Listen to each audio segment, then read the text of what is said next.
사랑하는 수정동교회 성도 여러분, 안녕하십니까? 김병철 목사입니다.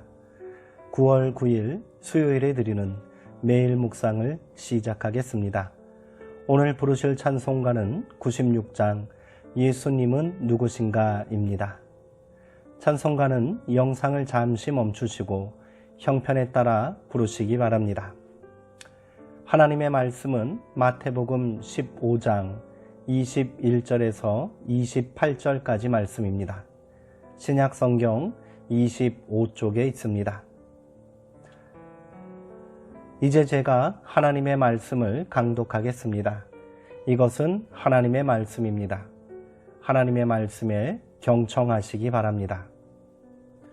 예수께서 거기서 나가사 두로와 시돈 지방으로 들어가시니 가나안 여자 하나가 그 지경에서 나와서 소리질러 이르되 주 다윗의 자손이여 나를 불쌍히 여기소서 내 딸이 흉악하게 귀신 들렸나이다 하되 예수는 한 말씀도 대답하지 아니하시니 제자들이 와서 청하여 말하되 그 여자가 우리 뒤에서 소리를 지르오니 그를 보내소서. 예수께서 대답하여 이르시되 나는 이스라엘 집에 잃어버린 양 외에는 다른 데로 보내심을 받지 아니하였노라 하시니 여자가 와서 예수께 절하며 이르되 주여 저를 도와주소서. 대답하여 이르시되 자녀의 떡을 취하여 개들에게 던짐이 마땅하지 아니하니라. 여자가 이르되 주여 올소이다마는 개들도 제 주인의 상에서 떨어지는 부스러기를 먹나이다 하니 이에 예수께서 대답하여 이르시되 여자여 내 믿음이 크도다. 내 소원대로 되리라 하시니 그때로부터 그의 딸이 나으니라. 아멘. 모욕조차 품어하는 사랑이라는 제목으로 묵상 말씀을 나누도록 하겠습니다. 바리새인들과 율법학자들과 논쟁을 벌이신 예수님은 두로와 시돈 지역으로 들어가셨습니다. 고요함이 필요했던 것일까요? 그러나 고요함에 대한 갈망은 성취되지 않았습니다. 가나안 여자 한 사람이 찾아와 귀신 들려 괴로워하고 있는 자기 딸을 도와달라고 외쳤던 것입니다. 예수님은 짐짓 모른 척 하셨습니다. 절박했던 여인은 더욱 크게 외칩니다. 오죽하면 제자들이 이 여인을 달래 돌려보내는 게 좋겠다고 하였을까요? 무릎을 꿇고 도움을 청하는 여인을 보면서도 주님의 반응은 냉랭하기 이를 데 없습니다. 자녀들의 빵을 집어서 개들에게 던져주는 것이 옳지 않다. 뜻밖의 반응입니다. 그래서 우리가 먼저 놀랍니다. 이 말을 하신 분은 우리가 알던 그분이 아닌 것 같습니다. 누구보다도 가련한 이들을 따뜻하게 배려하고 그들의 아픔을 마치 자신의 아픔처럼 여기셨던 예수님이 아니신가요? 예수님의 반응은 낯설 뿐만 아니라 불친절하고 잔인하기까지 합니다. 이 예기치 않은 반응을 두고 신학자들은 예수님을 변호하기 위해 애를 씁니다.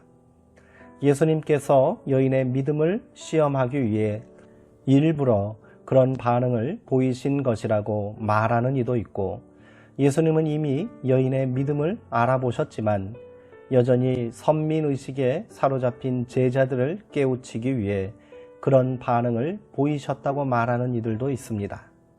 정말 그런 것일까요? 여인은 모욕을 당했습니다. 유대인들이 가장 경멸하는 개라고 지칭되었으니 말입니다. 이렇게 보면 예수님도 선민의식에 찌든 유대주의자처럼 보입니다. 예수님의 말씀이 너무 노골적이었기에 지켜보는 이들의 마음에도 어떤 긴장감이 조성되었을 것입니다. 고통을 안고 찾아온 여인이 종교와 인종의 장벽에 막힌 것처럼 보입니다. 그러나 그런 긴장된 대치를 깨트린 것은 여인의 믿음이었습니다. 주님, 그렇습니다. 그러나 개들도 주인의 상에서 떨어지는 부스러기를 얻어먹습니다. 모욕을 모욕으로 받아들이는 순간 관계는 단절되게 마련입니다. 그런데 이 여인의 절박함은 자존심을 훨씬 넘어섰던 것 같습니다. 여인은 그 모욕적인 말과 상황을 그냥 자기 품으로 부둥켜 안아버립니다.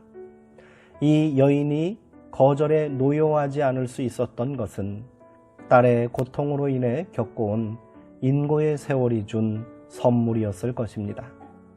그러자 갑자기 긴장이 해소되면서 자유의 공간이 생겼습니다. 여인의 말은 예수님께 깊은 인상을 남겼음에 틀림없습니다.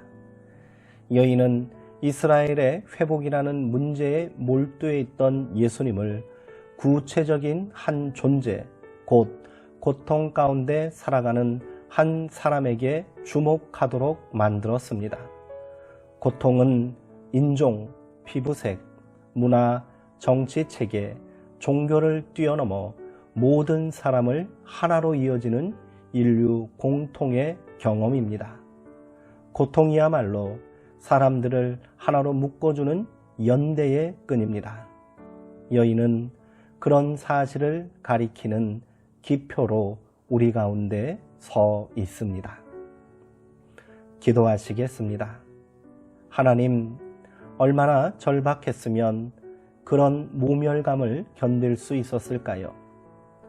박두진 시인은 십자가에 달리신 주님을 묵상하면서 뜨물 같은 치욕을, 불붙는 분노를, 애연에는 비애를, 물새 같은 고독을 어떻게 견딜 수 있었느냐고 물었습니다. 그렇습니다. 작은 손해에도 분노하고 작은 모멸감에도 바들바들 떠는 우리들입니다. 가나안 여인은 자존심보다는 더 소중한 것이 있음을 보여주었습니다. 그것은 사랑이었습니다. 우리도 그런 사랑을 실천하며 살게 하옵소서. 그 사랑의 빛 안에서 사람과 세상을 보며 살게 하옵소서. 예수님의 이름으로 기도합니다. 아멘.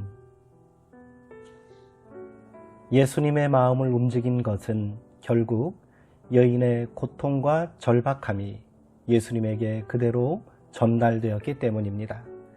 개인적인 고통이 공동의 경험이 될 때 그것은 더 이상 저주가 아닙니다. 그 고통은 모두가 함께 공감하고 이해할 수 있는 삶의 희망과 연대가 되는 것이지요. 오늘 우리가 겪고 있는 이 고난과 고통도 그러합니다. 이를 분노와 혐오가 아닌 연대와 공감으로 만들어갈 때 코로나19의 아픔은 우리를 더욱 단단하게 묶는 연대와 사랑의 끈이 될 줄 믿습니다. 사랑하는 성도님들, 오늘도 평안하시고요. 주 안에서 강건하시기 바랍니다.